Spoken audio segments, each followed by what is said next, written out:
اللہ کے حبیب صلی اللہ علیہ وسلم کی خدمت میں ایک شخص حاضر ہوا اور اس نے اذن جہاد طلب کیا. حضور میں جہاد پہ جانا چاہتا ہوں, مجھے اجازت مرحمت فرمائے. حضور نے فرمایا احی والدا کا, کیا تیرے والدین زندہ ہیں؟ قال نعم, عرض کی ہاں حضور میرے والدین زندہ ہیں.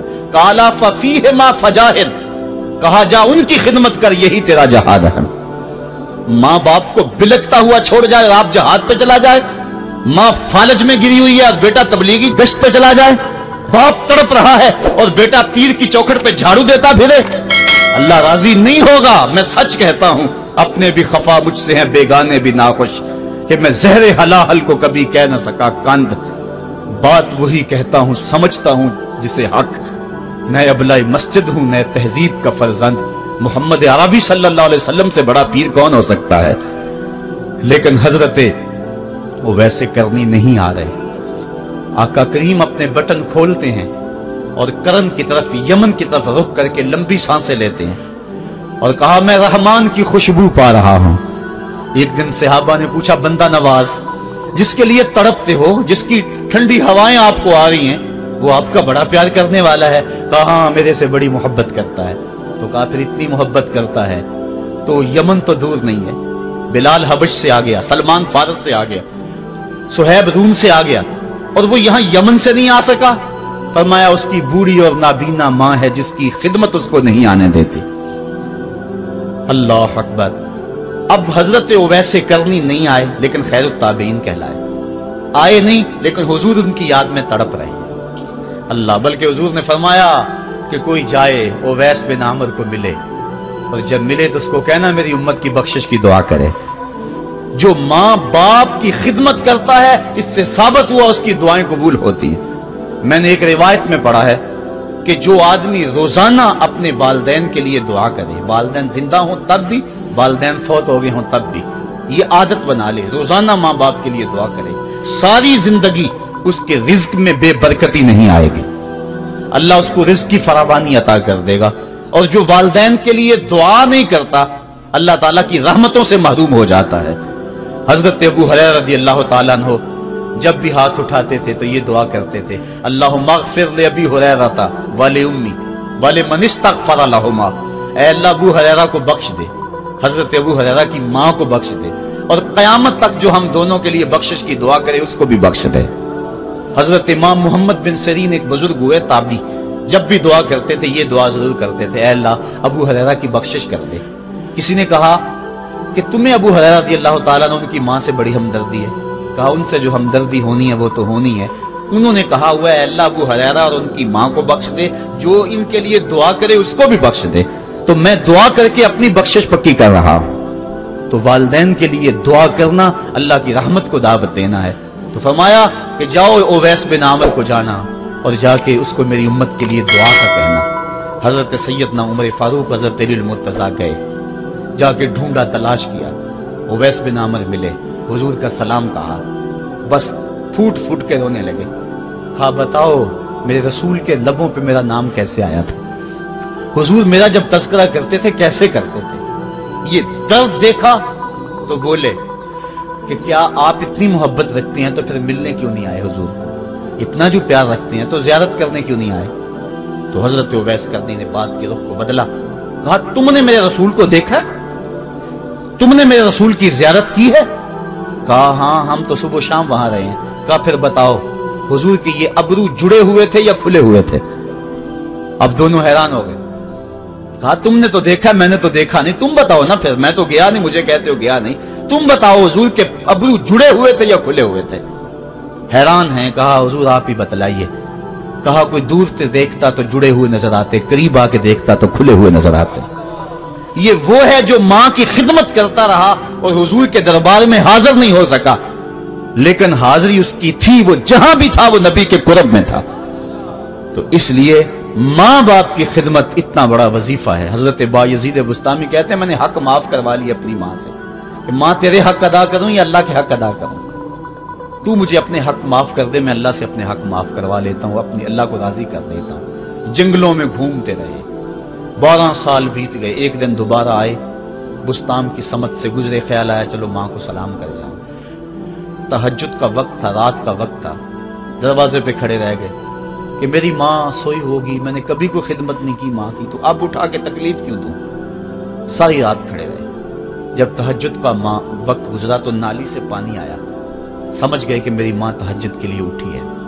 दरवाजे के करीब हो गए तो माँ ने हाथ उठा लिए, कहा अल्लाह, मेरा बेटा बा यजीद तेरी तलब में निकला हुआ है, मैंने उसे अपने हक माफ कर दिए, तू उसको अपना विसाल अता कर दे।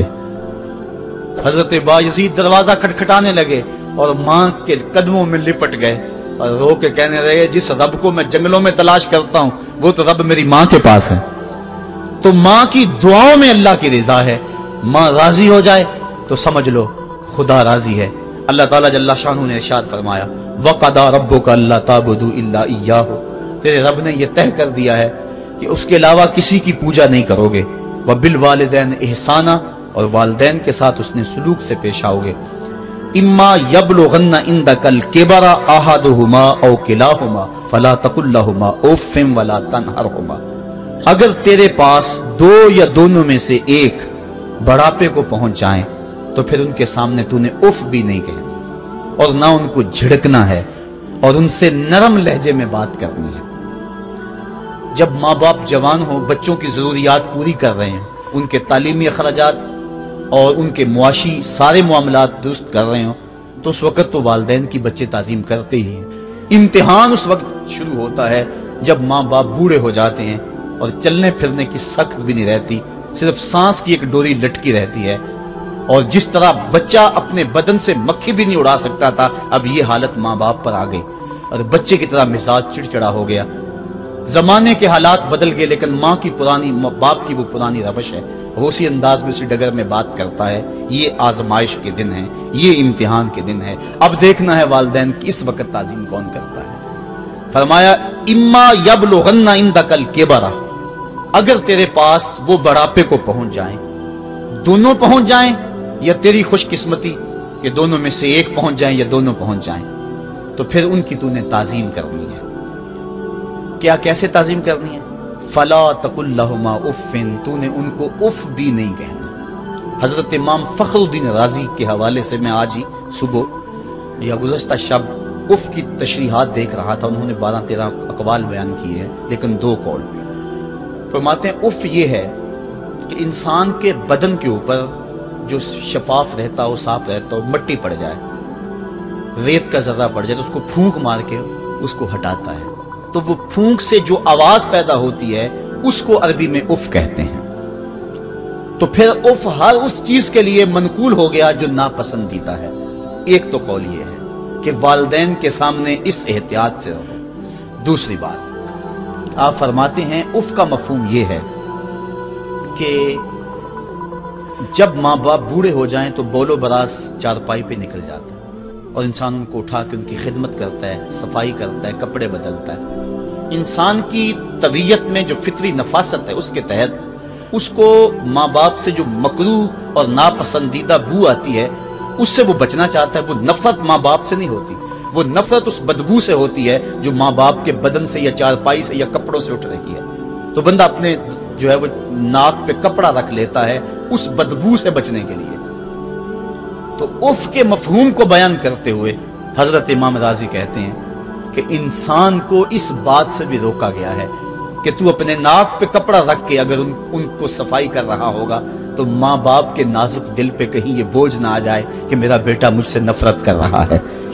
इसलिए वालिदैन की ताजीम का आलम यह है कि तू खुले नाक से उनकी खिदमत करे और वो बदबू सहता रहे और अपने नाक के ऊपर कपड़ा भी न रखे कि तेरे माँ और तेरे बाप के दिल के अंदर इतना खलाल और मलाल भी पैदा ना हो। यह है उफ का जुमरा। हजरत इमाम हसन रज़ी अल्लाह तआला अन्हु ने सारी जिंदगी अपनी वालिदा हजरत फातिमा तो ज़हरा के साथ बैठ के खाना नहीं खाया था। एक दिन हजरत सैयदा फातिमा ने फरमाया कि बेटा मेरा जी चाहता है कि मेरे साथ तुम बैठ के खाना खाओ, लेकिन तुमने कभी भी मेरे साथ बैठ के खाना नहीं खाया, क्या वजह है इसकी? हजरत इमाम हसन फरमाने लगे, अर्ज करने लगे, अम्मी मैं इस डर से आपके पास बैठ के खाना नहीं खाता कि कहीं किसी लुकमे की तरफ आपकी नजर बढ़ जाए और मैं अदमे आगही की वजह से अपने हाथ को उस लुकमे के पे डाल लूं। और ना जान सकूं कि इस लुकमे को उठाने का इरादा मेरी मां के दिल में पैदा हो चुका है और मैं अल्लाह की रहमतों से महरूम हो जाऊं, इस डर से मैं आपके साथ बैठ के खाना नहीं खाया करता। यानी मां बाप की ताजीम का आलम यह है, उफ तक ना कहो। हजरत सईद इब्न मुसय्यब रज़ी अल्लाह ताला अन्हु जलीलुल कदर ताबी हैं, वो फरमाते हैं कि वालिदैन के सामने बेटे की हालत क्या होनी चाहिए। वो फरमाते हैं जिस तरह भागा हुआ गुलाम पकड़ा जाए और उसको पकड़ के जो है वो आका के सामने पेश कर दिया जाए, तो उस भागे हुए गुलाम को पकड़ के जब आका के सामने पेश कर दिया जाए तो जो हालत उस गुलाम की होती है, बेटे की हालत ये मां बाप के सामने होनी चाहिए। अब उन बेटों को सोचना चाहिए जो अपने मां बाप को दकियानुसी का ताना देते हैं और समझते हैं ये ओल्ड फैशन है, इन्हें क्या पता जमाना कहां चला गया है, और उनके फैसलों को मुस्तरद करते हैं। उलमा ने इस बात को तफसील के साथ बयान किया है कि शरीयत के जो कतई ज़ाब्ते हैं, उन ज़ाब्तों और उन कवानीन को और उन मामलात में तो वालिदैन की फर्माबरदारी नहीं होगी अल्लाह की अगर मासियत होती हो, लेकिन जो मामले शक वाले हैं वहां मां बाप के कौल को तरजीह दी जाए। तो फरमाया उनके सामने उफ भी नहीं कहनी, वकुल्लहुमा कौलन करीमा, और उनसे नरम लहजे में बात करनी है। वख्फिद लहुमा जनाह ज़ुल्ल मिनर रहमा, और उनसे बात और उनके लिए अपने बाजू बिछा लेने हैं नरम दिली की वजह से, नरमी की वजह से। जब जानवर जमीन की तरफ रुख करता है, ऊपर से नीचे की तरफ आता है तो अपने परों को सकेड़ लेता है, तो उसके लिए ये लफ्ज बोले जाते हैं वख्फिज लहुमा जनाह।